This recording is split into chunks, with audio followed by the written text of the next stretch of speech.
Bienvenue dans les petites histoires de Michel, un podcast dans lequel je raconte mon exploration de la cuisine japonaise. Cet art ultime de bien manger que j'ai à cœur de transmettre aujourd'hui est la synthèse entre mes pratiques d'artiste, de jardinière et de cuisinière. Il s'adresse aux amoureux du Japon, aux gourmets de tous bords et aux cuisiniers soucieux de préparer une cuisine saine, savoureuse et créative, qui nourrit aussi bien le corps que l'esprit.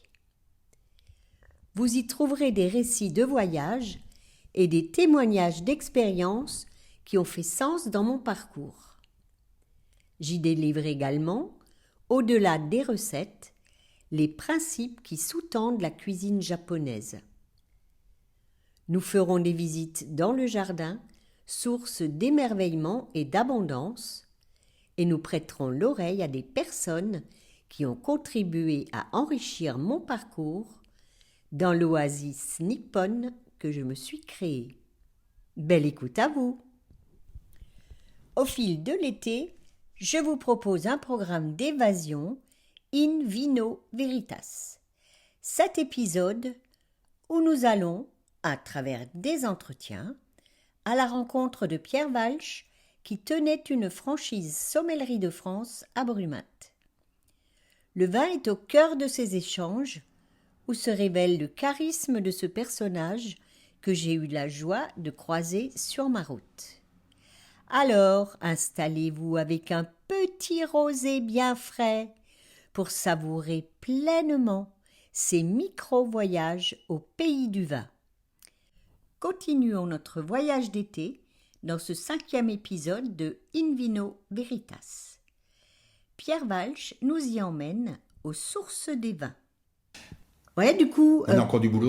Oui, mais justement, parle-nous de toutes ces perspectives qui s'ouvrent à toi dans tes voyages, où tu sources des vins. Voilà, eh bien, alors, les vins blancs, la plus grande émotion que j'ai eue, parce que pour moi, les vins blancs, c'est des vins où il y a plus de finesse. Il y a une différence fondamentale entre les blancs et les rouges. Le rouge, quand on presse, la dernière fois le raisin, on presse du vin. Parce qu'en fait, on prend le jus de raisin avec les peaux, on laisse fermenter, et quand on presse, on a le vin.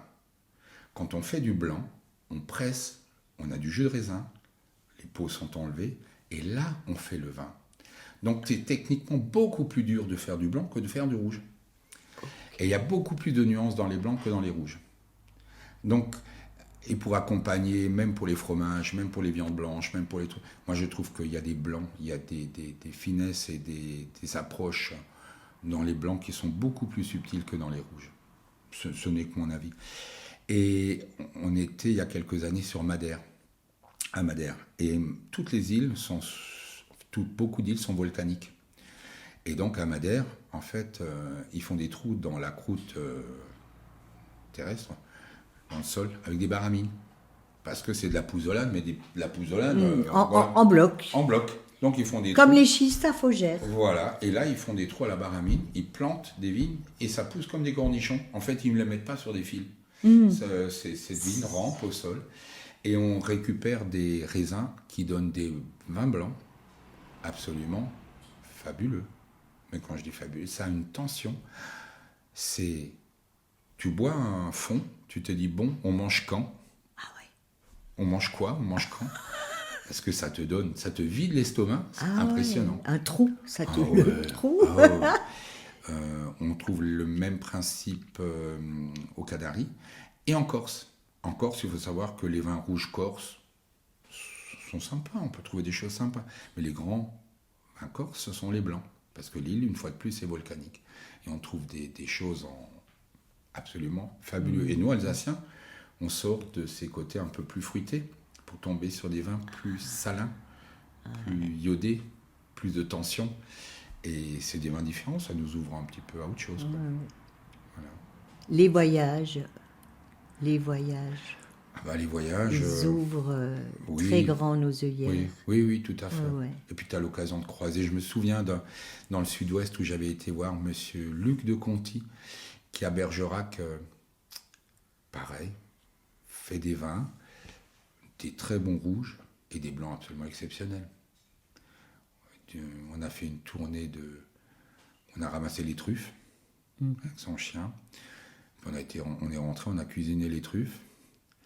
Et puis il fallait boire un vin. Il a dit il faut aller à la cave pour goûter. Et il nous a expliqué un peu. Il avait, pour faire un Bergerac blanc, la grande cuvée qui s'appelait le Moulin des Dames, qui s'appelle sans doute toujours le Moulin des Dames. Et il avait 3 tonneaux. Et je lui ai dit, tiens, tu as fait 3 tonneaux avec le même vin. Il me dit, non, ce n'est pas le même vin. C'est la même appellation, le même raisin, mais là, ce sont les jeunes vignes. Ça, ce sont les vignes un peu plus âgées. Et là, ce sont les vieilles vignes. Donc là, tu as la grand-mère, là, tu as la mère, et là, tu as la fille. Ouais. Donc la fille ne sait pas. Ah ouais. Donc, et là, il y a la mère qui commence à savoir, mais qui ne sait pas encore tout, mais qu'il faut qu'elle s'occupe de la petite, donc elle n'a pas trop le temps. Et il y a la grand-mère, qui elle est la sage, et qui sait tout. Je me suis dit, c'est un peu profond quand même, cette affaire-là. Et puis il a pris un verre, on a tiré au tonneau, et le jeune vin, c'était un vin un peu fougueux, ça partait dans tous les sens. C'était bon, mais c'était un peu désordonné, quoi. Et la deuxième cuve, qui était donc ce que lui appelait la mère, c'était déjà plus posé, voilà, mais ça restait un très bon vin. Et puis après, on a goûté la grand-mère, qui avait ce côté un peu apaisant, ce côté un peu colonne vertébrale, tu vois, ce côté un peu structuré. Et après, il l'assemblait en fonction et en quantité. C'est lui qui faisait les dosages. Il dosait entre les 3. Voilà, pour faire quelque chose d'homogène. Avec une belle matière au départ, donc il connaissait bien les qualités. Il a dit, mais si j'y mélange au départ, après je ne pourrais plus le rectifier. Donc il prenait fois, selon les années, la moitié de la fille, avec un tiers de la mère et le reste de la grand-mère, ou alors des fois il prenait rien du tout de la fille parce que c'était complètement foufou, et il en faisait une cuvée propre qui vendait en vin blanc plus ordinaire, quoi. Et voilà, et c'est lui qui dosait pour que l'ensemble de ce Moulin des Dames soit harmonieux, quoi. Ah, c'est beau ça. Ça me fait penser à une histoire au Japon, dans une fabrique de miso. Tu sais, le miso, c'est cette pâte de soja qui est fermentée et qui reste minimum 18 mois en fermentation. Alors, ce sont d'immenses fûts de bois. Sur le dessus, toute cette pâte, elle est pressée. Et dessus, il y a un cône de grosses pierres pour alourdir. Et j'ai eu la chance de voir ça à Takayama, en montagne, où ils font un miso spécifique, vu le climat montagneux. Et le propriétaire, il circulait entre ces fûts de miso et il parlait à son miso. Et il prétendait que cette relation qu'il avait avec cette pâte qui fermente bonifie le miso. Et moi, je suis tout à fait encline à embrayer sur ce genre d'histoire. Voilà. Je pense qu'il y a des choses comme ça. Et même on a tous connu, moi j'ai connu un boulanger qui allait toucher les pâtons pour sentir la température. Il disait non, je n'en ai que, il n'est pas encore bien. Trucs, tout. Et il parlait à haute voix. Alors il ne parlait pas à la pâte en train de lever, mais un peu quand même, quoi. Elle disait, yo, tu n'es pas encore assez chaud. Donc il attendait, enfin chaud, c'était pas chaud, mais tiède, quoi. Puisque, et voilà, quoi. Et donc c'était... Et là, il mettait l'oreille aussi. Il écoutait. Ben oui. Il écoutait. Tous les sens sont convoqués. Tous les sens, voilà. Et il y a quelque chose qui passe de la personne, de l'énergie de la personne, de sa présence, qui passe dans le... Et qui fait la qualité de ce qu'on va offrir à boire et à manger. Tout à fait. Et là, c'était une vraie leçon de vie. On a fait une balade, donc à un moment, il me dit, tu vois là, ces vignes, elles souffrent. Tu vois là-bas la rangée d'arbres.